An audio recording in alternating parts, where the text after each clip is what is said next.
بكرتي باسي صلاح الدين أيوبي بكات. صلاح الدين أيوبي أو پیاوە کوردە بەڕێزە بووە کە جێی شانازی هەموو مسلمانانە لە سەدەکانی 500ەکانی هیجری ژیاوە کە اختلاف و جیاوازی لەسەروەی هەیە ئایا کوردی چ بەشە کوردستانێکی ئێستا بووە، هەندێک ڕایان وایە ئی کوردستانی سەر بە عێراق بووە و ئایا عەشیرەتەکەی چ بووە، هەندێک لە مێژونووسان وەکو قیل دەڵێن عەشیرەتی زراری بووە، يعني بەڵام زراریەکان ئێستا اقتیدا بە صلاح الدینی ناکەن، وازیان لە ڕێی صلاح الدینی هینایە هەمویان نا.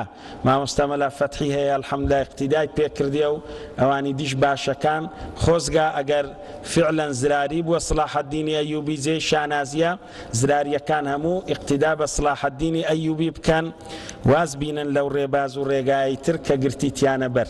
جا صلاح الدینی ئەیوبی لەگەر بابیوان منداڵ بووە، دیارە تووشی کێشە و بێشە دەبن، لە تکریت دادەنیشن، لە پاشان لە تکریتیش جیان نابێتەوە، وەکو لە مێژوو باز دەکرێ، دێنە مووسڵ نورەدین مەحموود زەنکی ئەو کاتی گەورەی مسلمانان دەبێت لەوێ، ئەو پیاوە ئەسڵ تورکەکە کە پیاوێکی یەکجار عادیل بووە، هەتا لە مێژوو ئیبن کەثیر دەفەرمێ بە وها ناوی دەرکردووە نورەدین مەحموود زەنکی کە ئەنەه خەلیفەی شەشەمی ڕاشید بووە لە دوای عومەری کوڕی عەبدولعەزیز، ئەوها عەدالەتی بەرپا کردیە.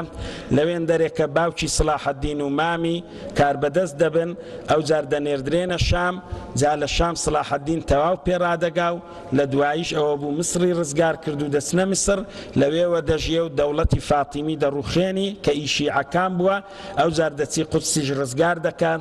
ئەو گەنجە بەڕێزە بووە، پێگەیشتی هەم عالم بووە، متقی بووە، ئەحسەبه كذلك ولا نزكي على الله أحدا، وقائد و شۆڕەشجێڕێکی گەورەی مسلمانان بووە، مجاهید بووە، بەیت المەقدیس لە دوای ئیمامی عومەر لە سەردەستی وی ڕزگاری بووە، و سوڵتان مظەفەرالدینی هەولێریش صلاح الدین خوشتی خۆی دایتێ، یەکێک بووە لە قائیدەکانی صلاح الدینی ئەیوبی.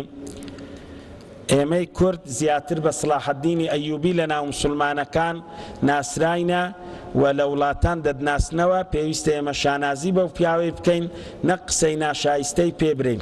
زۆر جار ئەلمانیەکان دەڵێن صلاح الدین چی کرد لۆ کوردەکان؟ کاکە صلاح الدین زۆری کرد، بەس ئەتوو چت کرد فەرموو؟ ئەو هەموو ساڵی، ئەو هەموو شۆڕەشە، ئەو هەموو خەباتە، ئەو هەموو خەڵکەت بە کوشتندا، ئەو هەموو ژنت بێوەژین کرد، ئێستا فەرموو چت بە چ کرد؟ کانی کەرکووک. خۆ صلاح الدین کەرکووکی لە دەستە تو نەدایە، ئەوەی دەرێ صلاح الدین چی کرد؟ لە سەردەمی صلاح الدینی قەومیەت و ڕەگەز پەرستایەتی نەبوو، ئەو سنوور و حدودانە دوژبنانی ئیسلام دایان نا، وەکو ئەوروپا و ئەمریکا ئەگەر ناو حدودانە نەبوو، دەوڵەتی مسلمان یەک دەوڵەت بوو، ئەو سنوورانە نەیدە خوارد لە نێوانیان، و ئەو کاتیەوە نەبووەوە تورکا و فارسە و عەرەبە. صلاح الدین ئەیوبی گەورەی هەموو عەرەبەکان بووە، ئەو کاتی عەرەبەکان هەموو خۆیان بە سەرباز و جوندی صلاح الدینی دەزانی.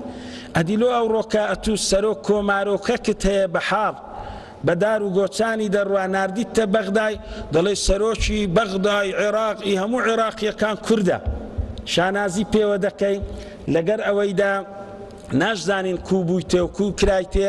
ئەو جار صلاح الدینی ئەیوبی سەرۆکی هەر هەموو عەرەبەکان و وڵاتەکان بوو، هەموو اعترافیان پێدەکرد لە دووی دەڕۆیشتن.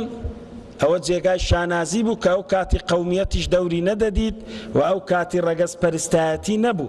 صلاح الدینی ئەیوبی ئەو پیاوە بوو، ئەوەی تۆمار کرد لە تاریخی لۆ قیامەتی مەش زۆر باشە. ئەگەر توی اقتیدا بە صلاح الدینی بکەی شانازیە، کاوە باپیرێکی گەورەی مەبووە، قودسمان ئەمە ڕزگار کردیە، باپیرمان ڕزگاری کردیە، ئەمەش لە دوو ڕێ و شوێنی بچین لۆ دنیایەش ناز و نیعمەتێک و ناودەنگێکی زۆر باش بووە، بۆ قیامەتێش قازانجی زۆری لێ دەکەوێتەوە بۆ ئەو کەسانەی کە اقتیدا بکەن بە صلاح الدینی ئەیوبی. جا صلاح الدین پیاوێکی ئەوها بووە، جێگای شانازیە.